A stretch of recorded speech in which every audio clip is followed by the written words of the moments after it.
ফজিলতুন্নেসা আপনি লিখেছেন, কাবিনে অর্পিত ক্ষমতা বলে স্ত্রীকে যে তালাক প্রদানের অধিকার দেওয়া হয়, বিয়ের কয়েক বছর পর বিষয়টি গুরুত্ব বুঝতে পেরে স্ত্রী যদি সেই ক্ষমতা রাখতে না চায়, কিভাবে অর্পিত ক্ষমতা স্বামীকে ফিরিয়ে দিতে পারবে?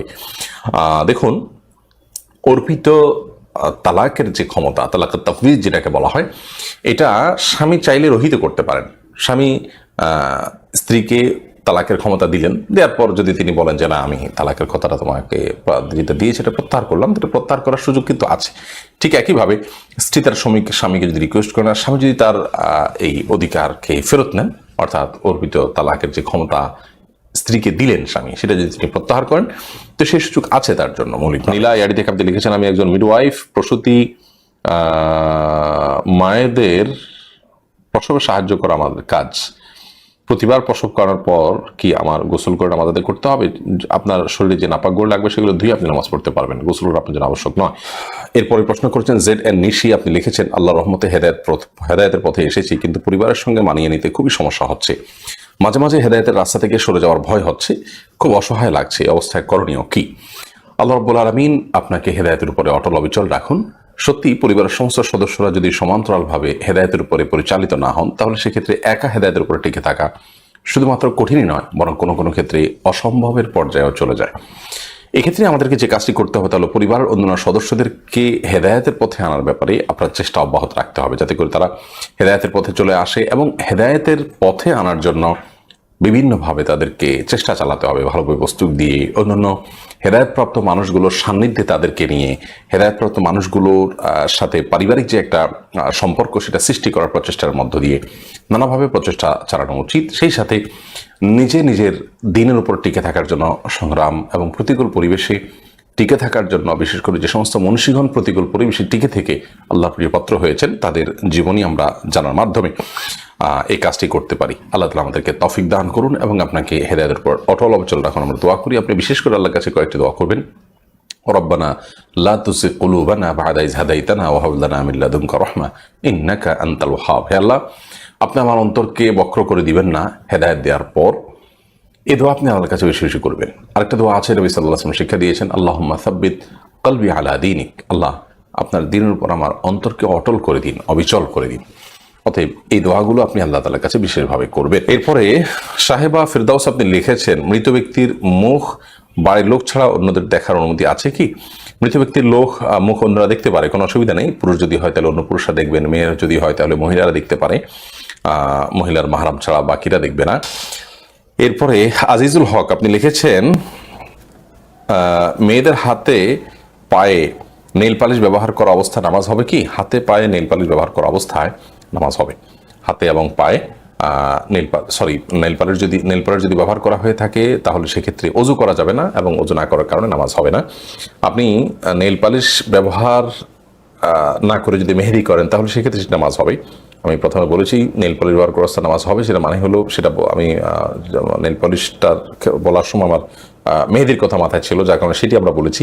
কিন্তু নেইল পলিশ যদি ব্যবহার করা, এটা আলাদা প্রলেপ তৈরি হয় নখের উপরে, যার কারণে এটার উপরে নামাজ পড়লে, এটা পড়ার পর যদি আপনি উজু করেন, এরপরে নামাজ পড়েন, আপনার নামাজ হবে না, কারণ উজু করেছেন, এই পানি আপনার এই ত্বকে পৌঁছায়নি। ফরিদুল হক আপনি লিখেছেন, হাদিসে একদিকে দুর্ঘটনায় মৃত্যুবরণকারীকে শহীদি মর্যাদা পাওয়ার কথা বলা হয়েছে, অন্যদিকে দুর্ঘটনা থেকে আশ্রয়ের শিক্ষা দেওয়া হয়েছে। দুর্ঘটনা মারা যাওয়া যদি মর্যাদার বিষয় হয়, এ থেকে আশ্রয় দেওয়ার কোনো যুক্তি থাকতে পারে কি? দেখুন, মানুষ তার জীবনকে রক্ষা করার আপ্রাণ চেষ্টা করবে। যদি তার জীবন চলে যায়, তাহলে সেক্ষেত্রে আল্লাহ তাআলা তাকে মর্যাদা দিবেন। আমরা যুদ্ধের ময়দানে কেউ যদি আল্লাহকে সন্তুষ্ট করবার জন্য লড়ে যাই, তাহলে সেক্ষেত্রে আমি আল্লাহর প্রিয়পাত্র হতে পারবো, এবং এর মাধ্যমে যদি আমার মৃত্যু হয়, শাহাদাতের মর্যাদা আমার লাভ হতে পারে। কিন্তু এর মানে কি এই যে যুদ্ধের ময়দানে গিয়ে আমি আমার গর্দানটা অমুসলিমের সামনে সঁপে দিব যাতে করে এই মর্যাদা আমি পাই? অবশ্যই আমি আমার জীবনকে রক্ষা করার আপ্রাণ চেষ্টা চালাবো। আর যদি কোনোভাবে আমার প্রচেষ্টা সত্ত্বেও জীবন চলে যায়, তাহলে তার কারণে আল্লাহর কাছে আমি শাহাদাতের মর্যাদা আশা করব। এটাই হলো মূল বিষয়। ঠিক একইভাবে অগ্নিকাণ্ডে কিংবা পানিতে ডুবে মৃত্যুবরণ করা থেকে নবী সাল্লাল্লাহু আলাইহি ওয়াসাল্লাম আমাদেরকে পানাহ চাওয়ার দোয়াও শিক্ষা দিয়েছেন, এবং আমরা আত্মরক্ষামূলক সমস্ত ব্যবস্থাও গ্রহণ করতে হবে। এরপরও যদি আমাদের জীবনে এমনটি ঘটে যায়, তাহলে সেক্ষেত্রে আমরা শাহাদাতের মর্যাদা আল্লাহ তাআলার কাছে পাবো, সেটি সম্পূর্ণ ভিন্ন বিষয়। কিন্তু সেজন্য আমরা নিজেদেরকে আপনার বিপদে ফেলবার মতো আপনার অসতর্কতা কিংবা অসাবধানতা অবলম্বন করতে পারি না। অতএব দুটি সম্পূর্ণ দুই বিষয়।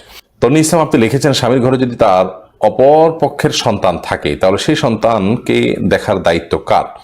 স্ত্রী যদি সেই সন্তানের দেখভাল করতে সম্মত না হয় তাহলে তাকে জোর করা যাবে কিনা? একটু জটিল বিষয়।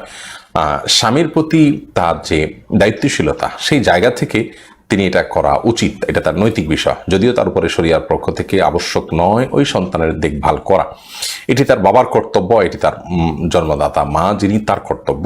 তার মা যদি না থাকেন তাহলে সেক্ষেত্রে তার বাবার দায়িত্ব তার দেখভালের ব্যবস্থা করা। কিন্তু স্বামী একজন স্ত্রীর সংসারের উন্নতির জন্য তার ফরজ যে কর্তব্য আছে এর বাইরেও কিন্তু অনেক কিছু করেন। শুধুমাত্র তার একটু একটু খাবারের ব্যবস্থা করা, একটু মাথা গোজার ঠাই করা, এটা তার কর্তব্য। কিন্তু তিনি লাক্সারিয়াস লাইফের জন্য কিন্তু অনেক চেষ্টা করেন, আরো উন্নতভাবে যেন চলাফেরা করতে তার চেষ্টা করেন। তো স্ত্রীর সেই বিষয়টা তিনি যখন দেখেন তখন স্বামীর ব্যাপারেও শুধুমাত্র ফরজ দায়িত্ব দেখে দেখে তিনি আদায় করবেন এমনটি মানসিকতা থাকা উচিত নয়। যদিও প্রত্যেকটা ফ্যামিলির আপনার পরিবেশ পরিস্থিতি ভ্যারি করে এই ধরনের ক্ষেত্রে, যে কার দায় দেনা কতটুকু হবে না হবে। ফরিদউদ্দিন লিখেছেন, কোরবানি করার ইচ্ছা টাকা জমা করেছিলাম কিন্তু জরুরি একটা প্রয়োজনে ওই টাকাটা খরচ করে ফেলেছি। এখন কোরবানি দেওয়ার মতো টাকা আর আমার হাতে নেই, এটি কি আমার গুনাহ হবে? আপনি কোরবানি করার জন্য টাকা জমা করেছেন, সেই টাকা আপনি খরচ করেও ফেলেছেন। কোরবানি করার মতো যদি আপনার কাছে কোনো টাকাই না থাকে তাহলে সেক্ষেত্রে তো আপনার পুরো কোরবানি আবশ্যক হয়নি, যার কারণে আপনার এর জন্য আল্লাহ তাআলার কাছে কোনো পাকড়াও হবে না।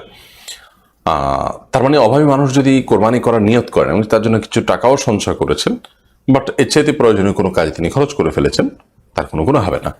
কিন্তু যদি আপনার কোরবানি আপনার উপর আবশ্যক হয় এরকম মানুষ হন, অর্থাৎ আপনার হয়তো ক্যাশ টাকা নেই, ব্যাংকে আছে অথবা অন্য কারোর কাছে আছে, রাখা আছে, বা আপনার কোরবানি যে কোনোভাবে করার মতো স্কোপ আপনার কাছে আছে, তো হয়তো ক্যাশ টাকা আপনার কাছে নেই এই মুহূর্তে। ধরুন আপনার কাছে ছাগল আছে, পশু আছে, এবং আপনি কোরবানি করার মতো সম্পদ, সেটা সোনা গয়না ইত্যাদি যে কোনো রূপে বা আকারেই আছে, তাহলে সেক্ষেত্রে আপনার পুরো কোরবানি তো বর্তায়। আপনি আগে থেকে কোরবানির টাকা জমিয়েছেন, সে টাকা করেন না, তাহলে অন্য কোনো থেকে করবেন। আপনার স্বর্ণ থাকলে, রূপা থাকলে, গহনা থাকলে, আপনার মানে জাকাতযোগ্য সম্পদ যেগুলো থাকলে আপনার কোরবানি বর্তায়, সেরকম কিছু থাকলে আপনি সেগুলোকে ব্যবহার করে আপনি সেগুলোকে বিক্রি করে কোরবানি করবেন, কিংবা সেগুলো খরচ করে কোরবানি করবেন। আর যদি এমন হয় যে এরকম কিছু নেই, আসলে আপনি কোরবানির জন্য শুধু টাকা জমিয়েছেন, এখন কোরবানি করার মতো টাকা আর নেই, সেটা খরচ করে ফেলেছেন, তাহলে এখন আপনার উপর কোরবানি আবশ্যক হবে না এবং আপনার জন্য গুনাহ হবে না। রাসেল আপনি লিখেছেন, বড়শি দিয়ে মাছ ধরার জন্য টোপ হিসাবে পিঁপড়ার ও বল্লার চাক থেকে ডিম সংগ্রহ করে ব্যবহার করা হয়, কারণ এই টোপগুলো মাছ বেশি পছন্দ করে। এই টোপ ব্যবহার করলে কি গুনাহগার হব? এটি ব্যবহার করলে গুনাহগার হওয়ার কোনো কারণ আমি আপাত দৃষ্টিতে দেখছি না, বরং এটি সেরে দৃষ্টিকোণ থেকে জায়েজ একটি বিষয় ইনশাআল্লাহ তাআলা। সরওয়ার নাহিদ লিখেছেন, দিনদার পাত্রী পাওয়ার সহজ উপায় কি? দিনদার পাত্রী পাওয়ার সহজ উপায় হলো নিজে দিনদার হওয়া, আল্লাহ তাআলার কাছে দোয়া করা এবং ভালো বিচক্ষণ দিনদারিতা বোঝের এই মানুষগুলোর সহযোগিতা নেওয়া, একান্ত জানাশোনা এবং ভালো করে খোঁজ খবর নিয়ে তারপর বিয়ে শাদী করা। তারপরও পুরো বিষয়টি আলাদার উপর ন্যস্ত করতে হয়। আব্দুর রহমান লিখেছেন, মৃত বাচ্চা জন্ম নিলে কি জানাজা দিতে হবে? মৃত বাচ্চা যদি জন্ম নেন তাহলে সেক্ষেত্রে ফুকাহায়ে হানাবেলার মতে জানাজা দিতে হবে, ফুকাহায়ে আহনাফের মতে জানাজা দিতে হবে না, যেহেতু দুনিয়াতে সে জীবিত হয়ে আসেইনি। তাহলে সেক্ষেত্রে ফুকাহায়ে আহনাফ তার জানাজা দেওয়ার কথা বলেন না। মাহবুবা ফেরদাউস আপনি লিখেছেন, কোরআন মজিদ ছুঁয়ে কসম করা কি শিরক, নাকি কোরআন মজিদ ছুঁয়ে কসম করলে কসম হয়ে যাবে? এই সম্পর্কে কোরআন হাদিস কি বলে? কোরআন মজিদ ছুঁয়ে কসম করাটা, এটাকে সরাসরি শিরক বলা যাবে না, তবে এটি কসমের কোনো পদ্ধতিও নয়, এটি সঠিক পদ্ধতি নয়। কসম করবেন আল্লাহর নামে, কোরআন নামে নয়। নবী করিম সাল্লাল্লাহু আলাইহি সাল্লাম বলেছেন, মান আরাদা আন ইয়াহলিফা ফালইয়াহলিফ বিল্লাহ, যদি কেউ শপথ করতে চায় সে আল্লাহর নামে শপথ করবে, আউলিয়াসমত অথবা চুপ থাকবে। কোনো কিছু ছুঁয়ে শপথ করার এই প্রথা আমাদের সমাজে প্রচলিত আছে, নবী করিম সাল্লাল্লাহু আলাইহি সাল্লামের নির্দেশ এটি নয়। তার নির্দেশ হলো আল্লাহর নাম ধরে শপথ করে বলা যাবে আল্লাহর নামে শপথ করছি। এভাবে আল্লাহর যে কোনো নাম ধরে বা কোরআন যার কালাম তার নামে শপথ করছে, এই ধরনের কথা বলে, অর্থাৎ আল্লাহর দিকে সম্বন্ধ করে তিনি মুখে শপথ করবেন, এটি হলো শরিয়ার শপথের আপনার পদ্ধতি। নূর আলিনা রেশমি আলী আপনি লিখেছেন, অন্তর থেকে নেগেটিভ চিন্তা দূর করার উপায় জানতে চাই। এটি কোনো কোনো ক্ষেত্রে, অর্থাৎ অন্তরে নেগেটিভ চিন্তা আসাটা কোনো কোনো ক্ষেত্রে হাসাদ বা আপনার বদনজর কিংবা দুষ্টু জিনের উপদ্রব কিংবা জাদু থেকে হয়, এরকম কোনো কিছু কিনা, সেজন্য ভালো কোনো আপনার রকিয়াকারী কোনো রাকির মাধ্যমে আপনি চেষ্টা করবেন। আর যদি এটা মানসিক কোনো রোগের কারণে হয় তাহলে মানসিক ডাক্তার দেখানো উচিত। আর এছাড়া এমনিতে নেগেটিভ চিন্তা যখন সাধারণভাবে হবে তখন আমরা কিছু আমল করতে পারি। সেটি হলো যে আপনি আপনার অন্তরে নেগেটিভ চিন্তা আসলে সাথে সাথে আউযুবিল্লাহি মিনাশ শাইতানির রাজিম পড়বেন, আল্লাহর কাছে আশ্রয় চাইবেন বিতাড়িত শয়তান থেকে। এটি অন্যতম একটা উপায়। পারভেজ খান লিখেছেন, আল্লাহর নৈকট্য অর্জন করার জন্য কি কি কাজ বেশি বেশি করা উচিত? নৈকট্য অর্জন করার জন্য বেশি সিজদা করবেন। সিজদার মাধ্যমে আল্লাহর নৈকট্য অর্জন করা যায়। নফল দানের মাধ্যমে আল্লাহর নৈকট্য অর্জন করা যায়। তাহাজ্জুদের মাধ্যমে আল্লাহ তাআলার নৈকট্য অর্জন করা যায়। তবে এগুলোর সবগুলোর আগের কথা হলো শিরক থেকে, হারাম থেকে, বড় অপরাধ থেকে নিজেকে বাঁচিয়ে রাখতে হবে। আল্লাহর নৈকট্য অর্জনের জন্য প্রধান শর্ত হলো সেগুলো। জাকির হোসেন লিখেছেন, আমার মেয়ে আমার উপর অনেক রাগ করে আছে, আমি তার পছন্দের ছেলের সাথে বিয়ে দেইনি, আমার ফোন ধরে না, বাসায় আসে না, আমি এখন কি করব? এক্ষেত্রে মেয়েকে দিনের পথে পরিচালিত না করার কারণেই এরকম হয়েছে। যার কারণে মেয়ের জন্য যদি সেটি ক্ষতিকর আপনি মনে করে থাকেন তাহলে আপনি আপনার তার সিদ্ধান্তে অটল থাকবেন এবং মেয়েকে অন্যদেরকে দিয়ে যেমন বোঝানোর চেষ্টা করবেন, আল্লাহ তাআলার কাছে দোয়া করবেন। ইনশাআল্লাহ বিইذনিল্লাহ আপনি মেয়ের জন্য ভালোর সিদ্ধান্ত যদি আপনি জেনে শুনে গ্রহণ করে থাকেন যে তার জন্য কল্যাণকর সিদ্ধান্ত এটি, তাহলে তার মাধ্যমে আপনি আল্লাহর কাছে আজর পাবেন। নাজমুল ইসলাম সিদ্দিকী লিখেছেন, কাতার থেকে বলছে, আমার ডিউটির কারণে 4 ওয়াক্ত নামাজ মসজিদে গিয়ে জামাতে পড়তে পারি না, দোকানে আরেকজনকে নিয়ে জামাতে পড়ি, এখন মসজিদে না যাওয়ার কারণে গুনাহ হবে কিনা? যদি মসজিদে যাওয়াটা আপনার জন্য কঠিন হয় তাহলে যে কয়জন আছে তাদেরকে আপনি জামাত নামাজ পড়তে পারেন ইনশাআল্লাহ তাআলা। আশা করা যায় মসজিদে না যাওয়ার কারণে গুনাহগার আপনি হবেন না। এরপরে সারবন আপনি লিখেছেন, আইডি থেকে আমার বোনকে বিবাহ দিয়েছি 5 লক্ষ টাকা খরচ করে। আমাদের 3 শতক জমি রয়েছে আর যার বাজার মূল্য 15 লক্ষ টাকা। তাহলে কি আমি আমার বোনকে এই জমির কোনো অংশ দিতে হবে? যেহেতু 5 লক্ষ টাকার প্রয়োজনীয় যা যা লাগে সব দিয়েছি। দেখুন, সন্তান এর জন্য যা যা প্রয়োজন সেটা বাবা খরচ করবেন। ধরুন কোনো সন্তান বিপদগ্রস্ত হয়েছে, তাকে বিপদ থেকে উদ্ধার করা, কি অসুস্থ হয়েছেন তাকে ট্রিটমেন্টের ব্যবস্থা করা, এগুলো বাবা মার কর্তব্যের অংশ। এগুলোকে সম্পদের যে ভাগ আছে সন্তানদের সেটা থেকে এটাকে কাটানো যাবে না। বাবা মা যদি মৃত্যুবরণ করেন তাহলে সেক্ষেত্রে বড় ভাই হিসাবে বোনকে বিয়ে দেওয়া, বোনের ট্রিটমেন্ট এবং অন্যান্য যে প্রয়োজনীয় খরচ আছে এগুলো তার দায়িত্বের অংশ। সেগুলো করতে গিয়ে যদি কোনো সম্পদ ব্যয় করেন তাহলে সেক্ষেত্রে তার বাবা মার সম্পদে যে অংশ আছে সে অংশ থেকে তার আর দায় নেই, সে অংশ ব্যাপারে তার কোনো দাবি থাকতে পারে না। ব্যাপারটি এরকম নয়, বরং সেটি সম্পূর্ণ ভিন্ন বিষয়। বোনকে বিয়ে দিতে টাকা লাগার কথা নয়, কিন্তু একরকম বলতে পারেন আপনি বিপদগ্রস্ত। আমাদের দেশে বলা হয় কন্যা দায়গ্রস্ত। এটা এক ধরনের বিপদ হয়ে দাঁড়িয়েছে। এটা দুঃখজনক এবং লজ্জাজনক অধ্যায় আমাদের জন্য যে কারোর কন্যা আছে, বিয়ে দিতে টাকা পয়সা লাগছে, এটা তার জন্য দায় হয়ে গেছে। এই দায়টা আমাদের সমাজের অসভ্য কালচারের কারণে। শরিয়া আমাদেরকে বিয়ের ক্ষেত্রে যে নির্দেশনা দিয়েছে সেটা যদি আমরা অনুসরণ করি তাহলে কন্যা বিয়ে দিয়ে বরং আরো টাকা উপার্জন হবে, মহরের টাকা এবং বিভিন্নভাবে আরো টাকা পাবেন। সেখানে টাকা খরচ করার কোনো অপশন নেই শরিয়া অনুযায়ী।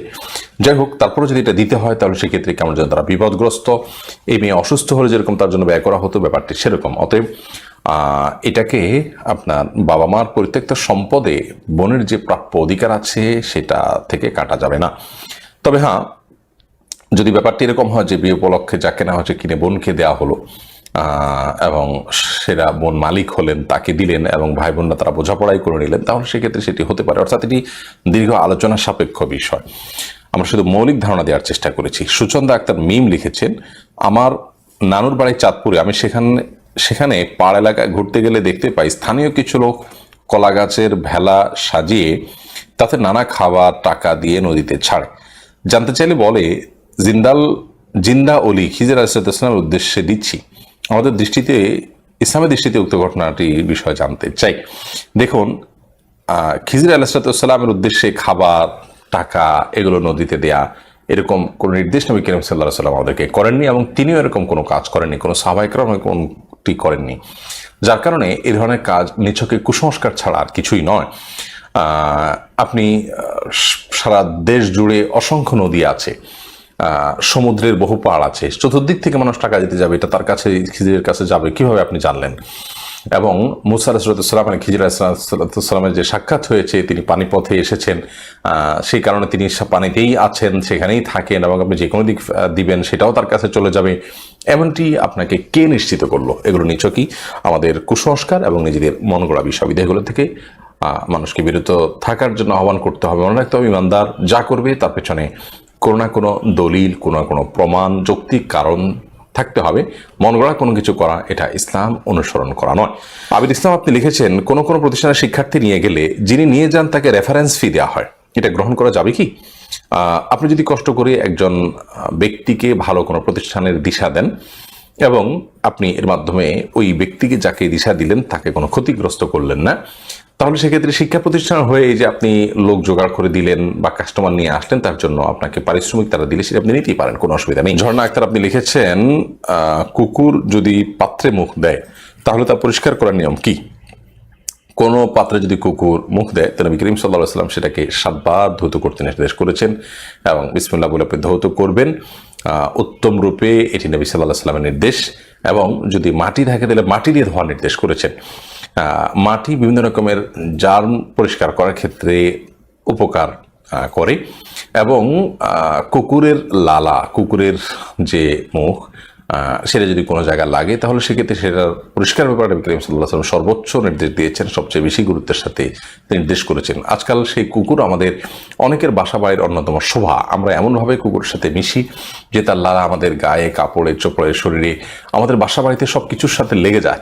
দেখুন, নবী করিম সাল্লাল্লাহু আলাইহি ওয়াসাল্লাম আমাদেরকে যা নিষেধ করেছেন, শয়তান সেই বিষয়গুলো আমাদের জন্য খুব বেশি সুখকর বিষয় এবং খুব বেশি আমাদের কাছে ইউজ টু করে ফেলার চেষ্টা করে। এটি শয়তানের অংশ। একজন ইমানদার নবী সাল্লাল্লাহু আলাইহি ওয়াসাল্লামের নিষিদ্ধ বিষয় থেকে নিজেকে বাঁচিয়ে রাখার আপ্রাণ চেষ্টা অব্যাহত রাখবেন, আমরা সেই কাজটিই করতে হবে। এরপরে সঞ্জিদ আফরোজ আপনি লিখেছেন টেলিগ্রামে, আমার আব্বু মারা গেছেন আজ 4 মাস। তিনি মারা যাওয়ার আগে হজ করার জন্য টাকা রেখেছিলেন। এখন আমরা কি সেই টাকা পারিবারিক কাজে খরচ করতে পারবো নাকি এটা দিয়ে হজই করতে হবে? প্রথম কথা হলো, হজ যদি তার উপরে ফরজ না হয়ে থাকে, তিনি ধরুন কোনোভাবে টাকা জোগাড় করেছেন, লোন করেছেন ইত্যাদি, হজ ফরজ ছিল না, তাহলে তো সেক্ষেত্রে এই টাকা দিয়ে আপনারা হজ করতে পারেন, আবার নিজেরা খরচও করতে পারেন। আর যদি ব্যাপারটা এরকম হয় তার ফরজ হজের জন্য তিনি টাকা জমা দিয়েছিলেন এবং এবছরই তার হজ ফরজ হয়েছিল কিন্তু হজ করতে পারেননি, তো সেক্ষেত্রেও হজ করতে যে পারলেন না, এই জন্য আল্লাহ তাআলার কাছে তার কোনো দায় থাকবে না যদি তিনি চেষ্টা করেছেন এবং 2 বছর হজ বন্ধ ছিল, যেতে পারেননি হয়তো। তো এরই মধ্যে যদি হজ ফরজ হয়ে থাকে, অনেক আগে থেকে ফরজ না হয়ে যদি এরই মধ্যে হজ ফরজ হয়ে থাকে, তাহলে সেক্ষেত্রে তার উপর আর সে ফরজটা আর অব্যাহত থাকেনি। কারণ হলো তিনি মৃত্যুবরণ করেছেন, যার ফলশ্রুতিতে তার সক্ষমতা শেষ হয়ে গেছে। কিন্তু আপনি সেই টাকা হজই করতে হবে ব্যাপারটি এরকম নয়। আপনি চাইলে হজও করতে পারেন, চাইলে অন্য কাজেও খরচ করতে পারেন। আর যদি তিনি আপনাকে ওসিয়ত করে যান, তাহলে সেক্ষেত্রে ওসিয়ত রক্ষা করে তার পক্ষ থেকে হজ করার জন্য ওসিয়ত করে গেলে আপনাকে হজই করতে হবে, হজ করার উদ্যোগী নিতে হবে, সেটা অন্য কাউকে দিয়ে হলেও। আর যদি আপনারা নিজেদের থেকে তার পক্ষ থেকে ওই টাকা দিয়ে হজের ব্যবস্থা করান, তাহলে সেটা অনেক ভালো। যদি তিনি হজ করতে চেয়েছেন, তার সে প্রচেষ্টা ছিল, নিয়ত ছিল যাতে তিনি আল্লাহর কাছে সওয়াবটা পান, সেই প্রচেষ্টা করাটাই হলো তার প্রতি আপনাদের যে দায়িত্ববোধ তার প্রমাণ। এরপরে মহুয়া সুলতানা লিখেছেন, কাউকে দান করে তার বিনিময়ে আল্লাহর কাছে দোয়া করে কিছু চাওয়া যাবে কি?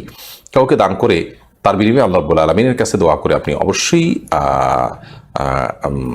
আল্লাহর কাছে দোয়া করবেন। দান করার, কাউকে দান করে তার বিনিময়ে আল্লাহর কাছে দোয়া করে, দোয়া করে আপনি চাইতে পারেন যে আল্লাহ আমি দান করলাম, এই উদ্দেশ্যে আপনি আমার উদ্দেশ্যটি পূরণ করুন।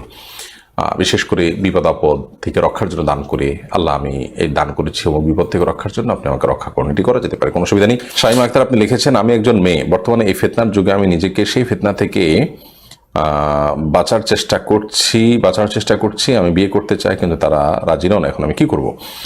প্রথম কথা হলো যে গুনাহের পরিবেশ থেকে নিজেকে দূরে সরান, যার মাধ্যমে আপনি ফিতনা থেকে বেঁচে থাকতে পারবেন। এটি হলো আপনার প্রথম সংগ্রাম। বাবা মা যদি আপনার বিয়ে দিতে সম্মত না হন, তাহলে সেক্ষেত্রে আপনি এই কাজটা তো করতে পারেন যে আপনি নিজে ফিতনার সমস্ত দ্বারগুলোকে বন্ধ করে দিয়ে সেখান থেকে বেঁচে থাকার চেষ্টা করতে পারেন। অর্থাৎ ছেলেদের সাথে যে আপনার বিভিন্ন রকমের সাক্ষাৎ হবে, সম্পর্ক তৈরি হতে পারে, এরকম জায়গাগুলো থেকে সরে আসেন। ফেসবুক যদি আপনার ফিতনার কারণে, সেখান থেকে আপনি সরে আসেন, স্কিপ করেন, কিংবা তাদেরকে আনফ্রেড করে বা আপনি মেয়েদের পরিবেশের মধ্যে নিজেকে রাখেন, শুধুমাত্র সীমাবদ্ধ করেন। এরকম বিভিন্ন সুযোগ আছে আপনার, সেই সুযোগগুলো আপনার অবলম্বন করা উচিত। এরপরও যদি আপনি নিজেকে ফিতনা থেকে রক্ষা করতে না পারেন, তাহলে সেক্ষেত্রে আপনার বাবা মা অহেতুক কারণে যদি আপনার বিবাহ বিলম্ব করে এবং সময় পার হয়ে যাচ্ছে বা প্রাপ্তবয়স্ক হয়েছেন, অনেক দিন হয়েছে, তারপরও তারা অযথা কারণে বা ঠুনকো অজুহাতে বিয়ে বিলম্ব করে এবং দিনের বুঝ তাদের মধ্যে না থাকে, তাহলে সেক্ষেত্রে আপনি এলাকার কোনো আলিম মান্যগণ্য কোনো ব্যক্তি বা আপনার পরবর্তী অভিভাবক যিনি বাবার পরে বড় ভাই আছেন, দাদা আছেন, চাচা আছেন, তাদের মাধ্যমে আপনি বিবাহ বন্ধনে আবদ্ধ হওয়ার উদ্যোগ নিতে পারেন। কিন্তু এই বিষয়গুলো এই কমন মাসআলা শুনে আমল করার আগে আপনার পুরো অবস্থাটা বিজ্ঞ এবং প্রাজ্ঞ কোনো আলিমের কাছে বিবরণ দিয়ে তারপর তার কাছে পরামর্শ নিয়ে করলে সেটা ভালো হবে। আশরাফুজ্জামান সাগর লিখেছেন, আমরা কিভাবে বুঝবো যে আল্লাহ রাব্বুল আলামিন আমাদের তওবা কবুল করেছেন? তওবা কবুল করেছেন কিনা এটা বোঝা কঠিন, কিন্তু যে পাপ থেকে তওবা করেছেন সেই পাপ থেকে যদি ফিরে আসার সুযোগ হয়, তৌফিক হয়, আপনি সেই পাপের পথ থেকে ফিরে আসার সুযোগ পাচ্ছেন, আল্লাহ তাআলা আপনাকে সেখান থেকে বিরত থাকার সুযোগ দিয়েছেন, তার এখান থেকে এটা সুধারণা করতে পারেন যে আল্লাহ তাআলা আপনার তওবা কবুল করেছেন। মেহেদী হাসান রিয়াদ আপনি লিখেছেন, ভুল করে যদি কিবলার দিক ঠিক করতে না পেরে অন্য দিকে ফিরে নামাজ পড়ে ফেলি তাহলে কি নামাজ হবে? আপনি কিবলার দিক জানার চেষ্টা করেছেন, জানতে না পারার কারণে আপনি অনুমান করে যে দিক কিবলা হতে পারে সেটা বের করে আপনি নামাজ পড়েছেন, তাহলে নামাজ হয়ে গেছে। এরপরে যদি আপনি জানতে পারেন যে সেই কিবলা নয়, তারপরেও আপনার নামাজ হয়ে গেছে। কিন্তু আপনাকে আগে চেষ্টা করতে হবে কিবলা কোন দিক সেটি নিরূপণ করার জন্য। সেই চেষ্টা না করেই যদি আপনি যে কোনো জানাতনভাবে নামাজ পড়ে ফেলেন তাহলে ভুল হবে। কিন্তু আপনাকে কেউ বলেছে কিবলা এদিকে, এরপর আপনি কিবলা সেদিকে সালাত আদায় করেছেন, বা আপনার কম্পাসের সহযোগিতা নিয়েছেন, সেই কম্পাসের সহযোগিতা নিয়ে আপনি কিবলার দিকে নামাজ পড়েছেন, এরপরে দেখলেন যে না সেটা ভুল হয়েছে। সেটা যদি একটু এদিক সেদিক হয় তাতে কোনো অসুবিধা নেই। আর যদি দেখা যায় যে না বড় ধরনের ভুল হয়েছে তাহলে আপনি নামাজটা আবার পড়বেন।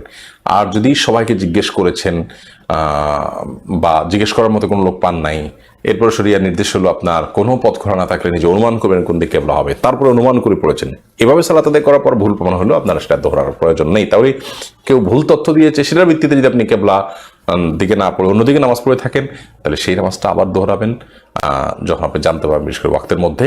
আর যদি আপনার নামাজের যে কিবলা সেটা থেকে সামান্য এদিক সেদিক হয় তাহলে সেক্ষেত্রে কোনো অসুবিধা নেই ইনশাআল্লাহ তাআলা। এমনি শুভ আপনি লিখেছেন, মিলাদ নিয়ে অনেক বিতর্ক আছে। এখন মিলাদ কিংবা রসুলের শানে সালাম দেওয়ার সময় কি দাঁড়িয়ে দিতে হবে নাকি বসে দিলেও হবে? দাঁড়িয়ে মিলাদ পড়া কিংবা রসুল সাল্লাল্লাহু সাল্লামকে সালাম দেওয়ার সম্পর্কে কিছু বলেন। রসুল আকরাম সাল্লাল্লাহু সাল্লামের প্রতি দুরূদ প্রেরণ শোয়া বসা দাঁড়ানো যে কোনো অবস্থা দেওয়া যেতে পারে, কিন্তু বসা অবস্থা থাকলে দূরত পড়তে পড়তে দাঁড়িয়ে যেতে হবে এরকম কোনো নির্দেশনা হাদিস বা কোরআনের কোথাও নেই। সুমাইয়া বিনতে শাখাওয়াত আপনি লিখেছেন, আমার বাবার 2 বার হার্ট অ্যাটাক এবং 1 বার ব্রেন স্ট্রোক হয়েছে, উনি রোজা রাখতে পারেননি, ওনার রোজার বিষয়ে বিধান কি? আমাদের আর্থিক অবস্থা একদমই খারাপ, আল্লাহ তাআলা আপনার বাবার প্রতি রহম করুন। রোজা যদি ব্রেন স্ট্রোকের কারণে কেউ রাখতে না পারেন তাহলে সেক্ষেত্রে তিনি যদি সেন্সলেস থাকেন তাহলে তারপরে শরীয়তের বিধান নেই। যদি কেউ বেহুশ হয়ে যায় তাহলে হুঁশ না থাকার কারণে তার উপরে শরীয়তের বিধান প্রযোজ্য হয় না। তিনি এর কারণে যে রোজাগুলো রাখতে পারেননি সেগুলোর জন্য আপনাদের কিছুই করতে হবে না। আর যদি ব্রেন ঠিক থাকে কিন্তু অন্যান্য কারণে তিনি রোজা রাখতে পারেননি তাহলে সেক্ষেত্রে আপনি সে রোজার জন্য ফিদিয়া দিবেন। ফিদিয়া দেওয়ার মতো আর্থিক সঙ্গতি না থাকলে নিজেরা যে খাবারগুলো খাচ্ছেন ফিদিয়া নিয়ত করে খাবেন। আহমদ হোসেন সবুজ আপনি লিখেছেন, জামাতে প্রথম রাকাত ছুটে গেলে দ্বিতীয় রাকাতে তাশাহুদ পড়া যাবে কিনা? প্রথম রাকাত ছুটে গেলে দ্বিতীয় রাকাতে ইমাম সাহেবের সাথে আপনি বসবেনই, বসে সেখানে ইমাম সাহেব তাহাজ্জুদ যেহেতু পড়বেন আপনিও পড়বেন। নুরনাহার লিখেছেন, পুরাতন বই খাতা কেজি দরে বা স্বল্প মূল্যে বিক্রি করা জায়েজ আছে কিনা? জায়েজ আছে। কোরআন হাদিসের কোনো আয়াত থাকলে সেটা বিক্রি করবেন না, কারণ সেটা ঠোঙা ইত্যাদি কাজে যখন ব্যবহার করবে ক্রেতা তো কোরআনের অসম্মান হবে, সেই জায়গা থেকে ওইটা করবেন না। এমনিতেই সাধারণ বই পুস্তক বিক্রি করাতে কোনো অসুবিধা নেই। রুনা ভাইরা আপনি লিখেছেন, আমি প্রায় কাজ বা হাতে করি, চাইলেও ডান হাতে বাঁ হাতে করেন, চাইলেও ডান হাতে কাজ করতে পারি না, বাঁ হাতে কাজ করার কারণে আমার কি গুনাহ হবে? না, যদি আপনার বাম হাতটা ওইভাবে মানে সৃষ্টিগতভাবে বাম হাতটা অগ্রসর থাকে ওইটাতে ব্যবহার করার কারণে আপনার গুনাহ হবে না। এমডি আশরাফ হোসেন লিখেছেন, নিজের আখলাক উন্নত করা বদভ্যাস ত্যাগ করতে করণীয় কি? নিজের আখলাক উন্নত করার জন্য আল্লাহর কাছে দোয়া করবেন, আল্লাহুম্মা আহদিনি লিআহসানিল আখলাক ওয়ালা ইয়াহদি লিআহসানিহা ইল্লা আনত ওয়াসরিফ আন্নি সাইয়্যাহা ওয়ালা ইয়াসরিফ আন্নি সাইয়্যাহা ইল্লা আনত। আল্লাহ, আপনি আমাকে উত্তম আখলাকের পথে পরিচালিত করুন এবং উত্তম আখলাকের পথে আপনি ছাড়া কেউ পরিচালিত করতে পারে না। আর মন্দ চরিত্র থেকে আপনি আমাকে রক্ষা করুন এবং আপনি ছাড়া কেউ রক্ষা করতে পারে না। এই দোয়াটি নবী সাল্লাল্লাহু আলাইহি ওয়াসাল্লাম করতেন, এটি করবেন। আর এর বাইরে ভালো এবং নেককার মানুষ যারা আখলাকওয়ালা তাদের সাথে উঠাবসা করবেন, বদ আখলাকওয়ালা মানুষদের সঙ্গ ত্যাগ করবেন, ইনশাআল্লাহ এর মাধ্যমে আপনি উপকৃত হবেন। মাহমুদুল হাসান আপনার প্রশ্ন উত্তর দিয়েছি এর আগে। লাকি আইডি থেকে আপনি লিখেছেন, আপনি প্রশ্নের উত্তর অনেক সুন্দর করে দেন, আমরা আপনার মাধ্যমে অনেক কিছু জানতে পারি, এ ধরনের প্রোগ্রাম আরো বেশি বেশি করা উচিত বলে মনে করি। ধন্যবাদ আপনাকে। আব্বাস হোসেন লিখেছেন, মাছ চাষে মাছের খাবার হিসাবে মুরগি বা গরুর বিষ্ঠা ব্যবহার করা যাবে কিনা। এর আগে আমরা একটা ভিডিও আকারে সম্ভবত এটার উত্তর দিয়েছি। মুরগি বা গরুর বিষ্ঠা এটা যদি আপনি মাছের খাবার হিসাবে দেন এবং এটা যদি মাছ খায়, তাহলে সেক্ষেত্রে মাছের গায়ে যদি ওই নাপাকের গন্ধ না আসে এবং স্বাভাবিকতায় থাকে, তাহলে সেটি আপনার জন্য খাওয়া জায়েজ হবে, ওই মাছ খাওয়া জায়েজ হবে। হৃদয় আহমেদ আপনি লিখেছেন, একটা গুনাহ বারবার হয়, আল্লাহর কাছে ক্ষমা চাই, পরে আবার হয়ে যায়, তারপর আবার তওবা করি যে করব না, কয়েকদিন পর আবার হয়ে যায়, এ থেকে মুক্তি কিভাবে পেতে পারি? এ বিষয়ে আমাদের একটা ভিডিও আছে, মেহরবানি করে দেখবেন, এটা লম্বা ভিডিও। এরপর আহমেদ আরমান আপনি লিখেছেন, কেউ যদি বলে আল্লাহ রসুলের নামে কোরবানি করছি, তাহলে কি তার সাথে শরিক হয়ে কোরবানি করা যাবে কিনা? না, আল্লাহ এবং রসুলের নামে কোরবানি হয় না, কোরবানি হবে আল্লাহর নামে, আল্লাহ তাআলাকে সন্তুষ্ট করার উদ্দেশ্যে শুধু আল্লাহর নামেই কোরবানি হবে। বিধায় আল্লাহ এবং রাসূলের নামে একযোগে দুজনকে উল্লেখ করে বলাটা মূর্খতা, এটা কোরআন এবং হাদিস সম্পর্কে না জানার কারণ হয়ে থাকে। লাইলি বেগম লিখেছেন, আমার উত্তরটা দেন শেখ, আপনার প্রশ্নটি দেখলে এই মুহূর্তে উত্তর দিতে পারতাম। ইসনা আজমের দোয়া, নামাজ কোন সময় পড়লে ফজিলত বেশি? যে এন কুতুর নেয়াদি থেকে আপনি লিখেছেন। ইসমা আজমের পাঠের জন্য বা বিশেষ কোনো সময় নেই, যে কোনো সময় আপনি পড়তে পারেন, তবে দোয়া কবুলের সময়গুলোতে ভোর রাতে, শুক্রবারে, এই টাইমগুলোতে বেশি গুরুত্বপূর্ণ সন্দেহাতীতভাবে। এরপর ইয়া বাসিরু বলে, চোখে হাত দিয়ে আমল করা সম্পর্কে কিছু বলেন। আতিকুন নাহার আপনি লিখেছেন, ইয়া বাসিরু লিখে যদি কেউ বলে, যদি কেউ চোখে হাত দিয়ে এটা বলে তার চোখের দৃষ্টিশক্তি বৃদ্ধি করার জন্য, এটা ঝাড়ফুঁকের অংশ হিসাবে হতে পারে। আল্লাহরে নাম বলে বলে যদি ফু দেয় চোখে, বা এটা ছুঁয়ে যদি কেউ পড়ে, আশা করা যায় আল্লাহ তাআলা তাকে এই চোখের দৃষ্টিশক্তি যে বৃদ্ধি করার জন্য পড়ছেন, সে নিয়ে আল্লাহ তাআলা তার পূরণ করতে পারেন। আসরার আহমদ আপনি লিখেছেন, সম্প্রতি ভারতের ক্ষমতাসীন দলের দুই নেতা নেত্রী আমাদের প্রিয় নবী সাল্লাল্লাহু আলাইহি ওয়াসাল্লাম এবং আম্মা জান আয়েশা রাদিয়াল্লাহু তাআলা আনহা সম্পর্কে কটূক্তি করেছেন। এ ব্যাপারে আপনার মন্তব্য জানতে চাই। ভাই, আমার মন্তব্য ইতিমধ্যে আমি একাধিকবার প্রকাশ করেছি আমাদের ভেরিফাইড ফেসবুক পেজে। তারপর আপনি জানতে চেয়েছেন মন্তব্য আর কি বা করার থাকতে পারে। সারা দুনিয়ার সমস্ত মুমিনদের মন্তব্য এক্ষেত্রে একই, তা হলো প্রিয় নবী সাল্লাল্লাহু আলাইহি ওয়াসাল্লামকে যারা অপমান করার চেষ্টা করবে, তাকে নিয়ে যারা কোনো মন্তব্য করার চেষ্টা করবে, তাদের এই প্রচেষ্টা আমাদের অন্তরকে বিগলিত করে, আমাদের অন্তরকে ক্ষতবিক্ষত করে, আমাদের অন্তরকে রক্তক্ষরণ আমাদের অন্তরে সৃষ্টি করে। এর ফলশ্রুতিতে আমাদের চোখে অশ্রু গড়িয়ে আসে। আল্লাহ নবী সাল্লাল্লাহু আলাইহি সাল্লামের অপমান, তাকে অপমান করার প্রচেষ্টা, এটা কোনো ইমানদার সহ্য করতে পারবে না, যদিও তাকে অপমান করা সম্ভব নয়। কিন্তু তাকে নিয়ে বাজে কোনো নোংরা কোনো মন্তব্য কেউ করলে সে তার সম্পর্কে মূর্খতার সাগরে হাবুডুবু খাচ্ছে। শুধু আমরা এটুকুই বলবো, নবী করিম সাল্লাল্লাহু আলাইহি ওয়াসাল্লাম, তার যে চরিত্র মাধুর্য ছিল, তার সহধর্মী যিনি আয়েশা রাদিয়াল্লাহু তাআলা আনহা প্রতি তার যে ভালোবাসা ছিল, দায়িত্ববোধ ছিল, এবং তাদের মধ্যকার যে সুসম্পর্ক ছিল, এটি মুসলিম অমুসলিম নির্বিশেষে মক্কা মুশরিকগণ, মদিনার ইয়াহুদিরা এবং আরবের যাযাবর কাফেররা, তারা সকলে মিলে নবী করিম সাল্লাল্লাহু আলাইহি সাল্লামের তার পারিবারিক জীবনে, তার ব্যক্তিগত জীবনে কোনো কালের জন্য, এক মুহূর্তের জন্য তারা দেখাতে পারেনি। সেখানে 1450 বছর পর এসে কোথাকার কোন নর্দমার কীট নবী সাল্লাল্লাহু আলাইহি সাল্লাম সম্পর্কে কোনো মন্তব্য করলো, সেটি নিয়ে পাল্টা জবাব দেওয়ার মতো কোনো কথাও তারা বলার কোনো সুযোগ এক্ষেত্রে নেই। যার কারণে একজন ইমানদার হিসাবে আমাদের দায়িত্বের অংশ হিসাবে আমরা প্রতিবাদ করছি এ ধরনের নোংরামোর, এ ধরনের বর্বরতা, এবং এর অংশ হিসেবে ভারতীয় যে সমস্ত পণ্য বয়কট করার সুযোগ আমাদের আছে সেগুলোকে আমরা বয়কট করব। আমি বয়কট করব এখন থেকে, এবং পারতপক্ষে নিজে ক্ষতিগ্রস্ত হলেও ভারতীয় পণ্য ব্যবহার করব না। অন্তত এই একটি দায়িত্ব আমি আমার জায়গা থেকে পালন করব, আপনাদেরকেও পালন করার আমরা আহ্বান করছি। সেই সাথে আমাদের সরকার প্রধানের কাছে আমাদের জোরালো এবং উদাত্ত আহ্বান থাকবে যে পৃথিবীর সকল প্রায় মুসলিম প্রধান দেশ ইতিমধ্যে প্রতিবাদ জানিয়েছে, এমনকি আমাদের পার্শ্ববর্তী দেশের পশ্চিমবঙ্গের মুখ্যমন্ত্রী মমতা বন্দ্যোপাধ্যায় পর্যন্ত কড়া ভাষায় প্রতিবাদ জানিয়েছে। বাংলাদেশের মানুষের হৃদয়ে যে রক্তক্ষরণ হচ্ছে এই ঘটনায়, সেই সংবাদটুকু অন্তত জানিয়ে দেওয়া সরকারের দায়িত্ব। যার কারণে আমরা তাদের কাছে আহ্বান করব, মাননীয় প্রধানমন্ত্রী সহ যারা আছেন, অন্তত এটুকু নিন্দা যেন তারা জানান যে নবী করিম সাল্লাল্লাহু আলাইহি সাল্লামের প্রতি অপমান, এটার কারণে আমাদের দেশের মানুষ আমরা মনোবেদনায় ভুগছি, আমাদের হৃদয় রক্তক্ষরণ হচ্ছে, আমরা প্রতিবাদ জানাচ্ছি এবং নিন্দা জ্ঞাপন করছি। এবং যে দুজন নেত্রী বিজেপির এই কর্মকাণ্ড ঘটিয়েছে তাদেরকে বিচারের আওতায় এনে দৃষ্টান্তমূলক শাস্তি দিতে হবে। কারণ বিজেপি বা ভারতের বিভিন্ন আপনার সংগঠন, বিভিন্ন প্রতিষ্ঠান ইসলাম এবং মুসলমানদের বিরুদ্ধে বিদ্বেষ পোষণ করে থাকে, এটি নতুন কিছু বিষয় নয়, নতুন কোনো বিষয় নয়, সেটি আমরা সবাই কম বেশ জানি। কিন্তু এক্ষেত্রে তারা সকল সীমানা ছাড়িয়ে গেছে। আমাদের আয়েশা রাদিয়াল্লাহু তাআলা আনহা সম্পর্কে যে সমস্ত কথা বলা হচ্ছে, নাস্তিকরা প্রায়শই যে সমস্ত বা বলে থাকে, সেগুলো রীতিমতো হাস্যকর। আমরা আজ যাদেরকে আইডল মনে করি, অর্থাৎ নাস্তিকরা এবং মুসলিম বিদ্বেষীরাও যাদেরকে আইডল মনে করে থাকেন, এরকম বহু মানুষের জীবনে দেখা যাবে। এবং কি হিন্দু ধর্মগুলো পাঠ করলে দেখা যাবে যে তাদের কাছে পূজনীয় অনেক ব্যক্তিদের জীবনে আপনার তাদের বিবাহ করেছেন তারা ছোটকালে, তখনকার কালচার, কৃষ্টি, সংস্কৃতি সম্পর্কে যারা ওয়াকিফাল নন, মূর্খতায় যারা মগ্ন, তারা সেটা নিয়ে ট্রল করতে পারেন, সেটা নিয়ে বাজে মন্তব্য করতে পারেন। নবী সাল্লাল্লাহু আলাইহি ওয়াসাল্লামের স্ত্রী আয়েশা রাদিয়াল্লাহু তাআলা আনহার সাথে তার বিয়ে পরবর্তী যে সাক্ষাৎ সেটি হয়েছিল, তখন তার বয়স হয়েছিল 9 বছরের মেয়েরা অনেকে প্রাপ্তবয়স্ক হয়ে যায়, তাদের মাসিক আরম্ভ হয়।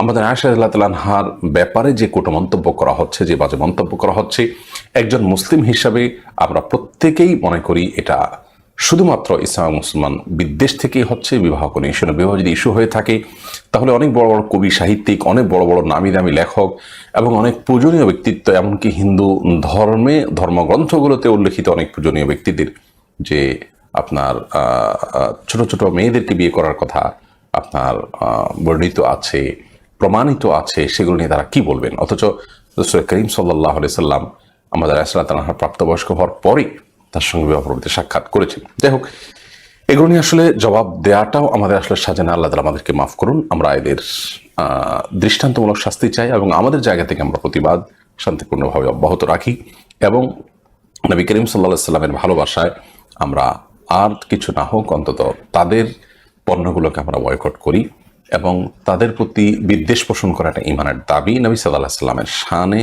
যে ভালোবাসা আছে সেটার দাবির জায়গা থেকে আল্লাহ তাআলা আমাদেরকে হেফাজত করুন এবং রক্ষা করুন। আব্দুল মালিক প্রান্ত আড়ি থেকে লিখেছেন, জীবনে যদি সব জায়গায় ব্যর্থ হই তার মানে কি এই যে মহান আল্লাহ আমার উপর অসন্তুষ্ট? না, মানুষ সব জায়গায় ব্যর্থ নয়। এই যে আপনি একটা প্রশ্ন করেছেন, এই প্রশ্নের উত্তর আমরা দিতে পারছি। লাইভে অনেক মানুষ প্রশ্ন করেছে, সেখানে আপনার প্রশ্ন উত্তরটি আমাদের নজরে আসলো, আমরা এটা পড়লাম এবং এটা উত্তর দিচ্ছি। এটা তো একটা সাফল্য আপনার জীবনে। তো আপনি সব ক্ষেত্রে ব্যর্থ এমনটি মনে করার কি কারণ? আপনি সব ক্ষেত্রে তো ব্যর্থ নন। মানুষ অনেক সময় নিরাশ হয়ে যায়, শয়তান তারকে নিরাশ করে দেয়, এটা নৈরাশ্যের অংশ হিসাবে। সব ক্ষেত্রে মানুষ ব্যর্থ হয় না। হ্যাঁ, হয়তো কিছু সময় দেখা যায় যে একের পর এক ব্যর্থতা আসতে থাকে। আপনি যে বেঁচে আছেন এটা একটা সাফল্য নয় কি? আপনি বাঁচার চেষ্টা করছেন, আল্লাহ তাআলা আপনাকে বাঁচিয়ে রাখছেন। বিধায় পজিটিভ চিন্তা করতে হবে আমাদেরকে এবং বিপদ আসলে সে আল্লাহর পরে অসন্তুষ্টতার প্রতি ব্যাপারটি এরকম মনে করার কোনো কারণ নাই। কারণ এর বিপরীতটা বরং হাদিসে আসছে, ইন্নাল্লাহা ইযা হাব্বা কওমান ইবতালাহুম। তিরমিজির হাদিস, যে কোনো ব্যক্তিকে বা কোনো সম্প্রদায়কে আল্লাহ তাআলা ভালোবাসলে তাদেরকে পরীক্ষা ফেলেন। বিধায় এ ধরনের বিষয়গুলো আল্লাহ আপনাকে ভালোবাসেন যে তার প্রমাণও বরং হতে পারে। ব্যর্থহুল আলম আপনি লিখেছেন, সম্প্রতি সৌদি আরব হজ ওমরা নীতিমালা পরিবর্তন এনেছে। এর মধ্যে একটা নীতি হলো নারীরা মাহরাম ছাড়াও হজ ওমরায় যেতে পারবেন, তবে একাকে যেতে পারবেন না, নারীদের গ্রুপের সঙ্গে যেতে পারবেন। এই পরিবর্তনটা কিভাবে দেখেন? দেখুন, অনেক উলামা ইকরাম নারীদের সফরের বিষয়ে, সফরের যে দূরত্ব আছে সে দূরত্বে মাহরাম ছাড়া অন্য নারীদের দলভুক্ত হয়ে হজ সফর করাকে তারা জায়েজ বলেছেন। যদি ইসলামের মৌলিক বিধান খুবই পরিষ্কার, সেটা হলো যে কোনো নারী যদি সফর করতে হয় তার সাথে মাহরাম থাকতে হবে, সেটি তার প্রাইভেসি যেন কোনোভাবে লঙ্ঘন না হয়, তার ব্যক্তিত্ব যাতে কোনো প্রকার ব্যক্তিত্বে যেন কোনো আঁচড় না লাগে সেজন্য। তো একজন নারী তিনি নবী করিম সাল্লাল্লাহু আলাইহি ওয়াসাল্লামের এই হাদিসের আলোকে সফর করবেন, তার সাথে মাহরাম থাকতে হবে। এখন কোনো যদি নারী অন্য নারীদের সাথে যান, যে নারীদের হয়তো মাহরাম আছে, তাদের নারীদের একটা বড় দল আছে, তাদের সাথে যুক্ত হয়ে যান কয়েকজন নারী, তাহলে সেক্ষেত্রে অনেক উলামা ইকরাম বলেছেন অসুবিধা নেই, এটি জায়েজ আছে। বিকজ সে সমস্ত নারীরা তার বিপদে আপদে তাকে হেল্প করতে পারবেন, অন্য কোনো পরপুরুষ তার গায়ে হাত দিতে হবে না বা তাকে সহযোগিতা করতে হবে না, ইত্যাদি ইত্যাদি। তো এই কারণে অনেক উলামা ইকরাম এটিকে জায়েজ বলেছেন। কিন্তু এর উপরে ফতোয়া নয়। জমহুর বা সংখ্যাগরিষ্ঠ উলামা ইকরামের ফতোয়া হলো এর বিপরীতটার উপর, অর্থাৎ লা তুসাফিরুল মারআতু ইল্লা মা দি মাহরামিন। হাদিসে আসছে কোনো মহিলা মাহরাম ছাড়া একাকী সফর করবে না, মাহরাম ছাড়া সফর করবে না। এখন সেক্ষেত্রে অন্য কোনো নারীর সঙ্গে সফর করতে পারবে এরকম কোনো নির্দেশনায় হাদিস থেকে আমরা যাই না, বরং হাদিসে মাহরামের সাথে সফর করাটাকে আবশ্যক করা হয়েছে। অতএব সৌদি সরকার যদি হজের যে নিয়মকানুন আছে তাদের ভিসা প্রসেসিংয়ের সেক্ষেত্রে কোনো প্রকার ছাড় দেও, একজন মুসলিম হিসাবে আমরা সেই ছাড় গ্রহণ করাটা জায়েজ হবে না আমাদের জন্য, বিকজ এই ছাড়টা শরিয়ার যে বিধান রয়েছে সেই বিধানের আলোকে যথাযথ নয়। অতএব এটা তাদের